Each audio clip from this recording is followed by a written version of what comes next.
آج ہم بات کریں گے انسانی تاریخ کی سب سے تباہ کن جنگ یعنی دوسری جنگ عظیم کی۔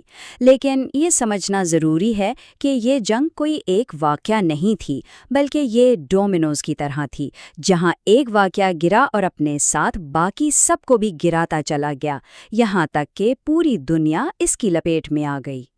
تو چلیں دیکھتے ہیں کہ یہ واقعات کا سلسلہ تھا کیا۔ کہانی کا آغاز کسی دھماکے سے نہیں بلکہ ایک امن معاہدے سے ہوتا ہے۔ تو سوال یہ ہے کہ وہ پہلا ڈومینو کون سا تھا جو گرا؟ اس کا جواب ڈھونڈنے کے لیے ہمیں وقت میں تھوڑا پیچھے جانا پڑے گا، 1919 میں، جب پہلی جنگ عظیم اپنے اختتام کو پہنچی تھی۔ پہلا ڈومینو تھا معاہدہ ورسائے۔ بظاہر تو یہ ایک امن معاہدہ تھا، لیکن ستم ظریفی دیکھیں کہ بہت سے لوگ مانتے ہیں کہ اسی معاہدے نے اگلی اور زیادہ خوفناک جنگ کے بیج بوئے تھے۔ اس معاہدے کی سب سے متنازع چیز تھی وار گلٹ کلوز، مطلب جنگ کا سارا الزام جرمنی پر ڈال دیا گیا۔ یہ صرف ایک شک نہیں تھی، یہ پوری قوم کے لیے ایک گہری تذلیل تھی۔ اور اس الزام کی قیمت بھی چکانی تھی، اور وہ قیمت تھی ناقابل یقین حد تک بھاری، 33 ارب ڈالر کا جرمانہ۔ آج کے پیسوں میں یہ تقریباً 27 ارب ڈالر بنتے ہیں۔ ان بھاری تاوانوں کا نتیجہ کیا نکلا؟ جرمنی کی معیشت بالکل تباہ ہو گئی۔ مہنگائی کا وہ عالم تھا جس کا تصور بھی مشکل ہے۔ اب اندازہ لگائیں، صرف ایک سال کے اندر روٹی کی قیمت 160 مارکس سے بڑھ کر 200 ارب مارکس ہو گئی۔ اب جب قوم اتنی مایوس ہو اور معیشت اتنی تباہ حال، تو ایسے ہی ماحول میں ایک چالاک اور جوڑ توڑ کرنے والے سیاسی رہنما کے لیے جگہ بنتی ہے۔ اور وہ رہنما تھا ایڈولف ہٹلر۔ اس نے لوگوں کے غصے اور مایوسی کو خوب استعمال کیا۔ اس نے جرمنی کے سارے مسائل کا الزام نام نہاد ملک دشمن عناصر جیسے کہ یہودیوں اور سوشلسٹوں پر ڈالنا شروع کر دیا۔ پھر 1929 میں آئی گریٹ ڈپریشن، جس نے حالات کو اور بھی بدتر کر دیا۔ 1933 تک جرمنی میں 60 لاکھ لوگ بے روزگار تھے۔ بس ہٹلر کے لیے خود کو ڈکٹیٹر یعنی آمر قرار دینے کے لیے اس سے بہتر موقع نہیں ہو سکتا تھا۔ اور جیسے ہی ہٹلر کو اقتدار ملا، اس نے فوراً معاہدہ ورسائی کی دھجیاں اڑانا اور دنیا کے صبر کو آزمانا شروع کر دیا۔ اس نے ایک ایک کر کے سارے اصول توڑے۔ پہلے تو اپنی فوج اور ایئر فورس دوبارہ بنانی شروع کی، پھر آسٹریا پر قبضہ کر لیا، اور اس کے بعد اس کی نظریں چیکوسلوواکیہ پر جم گئیں۔ وہ منظم طریقے سے بین الاقوامی قوانین کو توڑتا چلا گیا۔ دیکھیں، پہلی جنگ عظیم کی تباہی کو ابھی زیادہ عرصہ نہیں گزرا تھا۔ سب ایک اور جنگ سے ڈرتے تھے۔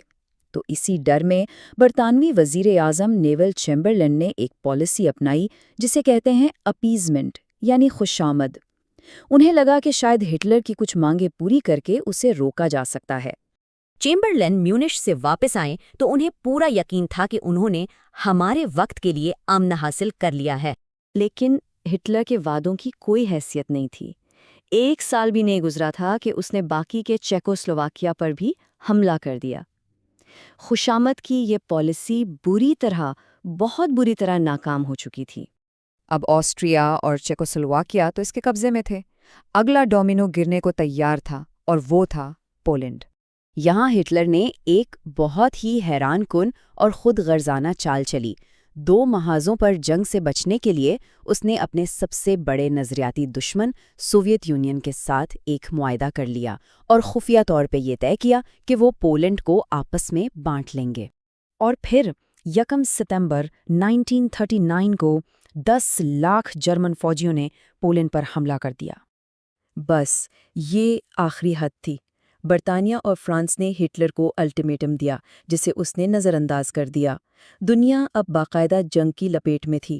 لیکن دلچسپ بات یہ ہے کہ جنگ کا اعلان تو ہو گیا، مگر اس فونی وار کے دور میں انہوں نے پولینڈ کی کوئی فوجی مدد نہیں کی، اور پولینڈ 1 ہفتے سے بھی کم میں ہار گیا۔ اب سوال یہ ہے کہ پولینڈ اتنی جلدی کیسے ہار گیا؟ اس کی وجہ تھی جنگ کی ایک بالکل نئی، انقلابی اور خوفناک حکمت عملی۔ اسے کہتے تھے بلٹسکریگ یعنی بجلی کی جنگ۔ اس کا سارا زور تھا رفتار اور حیرت پر۔ اس کا مقصد تھا کہ دشمن کو سنبھلنے کا موقع ملنے سے پہلے ہی اسے ختم کر دیا جائے۔ یہ کام کیسے کرتی تھی؟ سب سے پہلے ٹینکوں کا ایک طوفان دشمن کی دفاعی لائنوں کو توڑتا تھا۔ پھر اوپر سے فضائیہ بمباری کرتی تھی اور آخر میں پیدل فوج آ کر بکھری ہوئی دشمن افواج کو گھیر لیتی تھی۔ لیکن اس بے رحم رفتار کو برقرار رکھنے کے پیچھے صرف مشینری نہیں تھی۔ جرمن فوجیوں کو اکثر پروویٹن نامی ایک دوا دی جاتی تھی جسے آج ہم کرسٹل میتھ کے نام سے جانتے ہیں۔ اس کی وجہ سے وہ بغیر آرام کیے دن رات لڑ سکتے تھے۔ اسی بلٹسکریگ کا استعمال کرتے ہوئے ہٹلر کی فوجوں نے چند ہی ہفتوں میں Denmark, Norway, Belgium, Netherlands, Luxembourg اور فرانس سب کو فتح کر لیا۔ اس کا کلائمیکس تھا ڈنکرک سے اتحادی فوجوں کا ڈرامائی انخلا اور آخرکار پیرس پر جرمنی کا قبضہ۔ تو جولائی 1940 تک ہٹلر تقریباً پورے یورپ کا مالک بن چکا تھا۔ برطانیہ اکیلا کھڑا تھا۔ ایسے میں پوری دنیا کے ذہن میں ایک ہی خوفناک سوال تھا کہ اب یہ جنگ جیتی کیسے جا سکتی ہے۔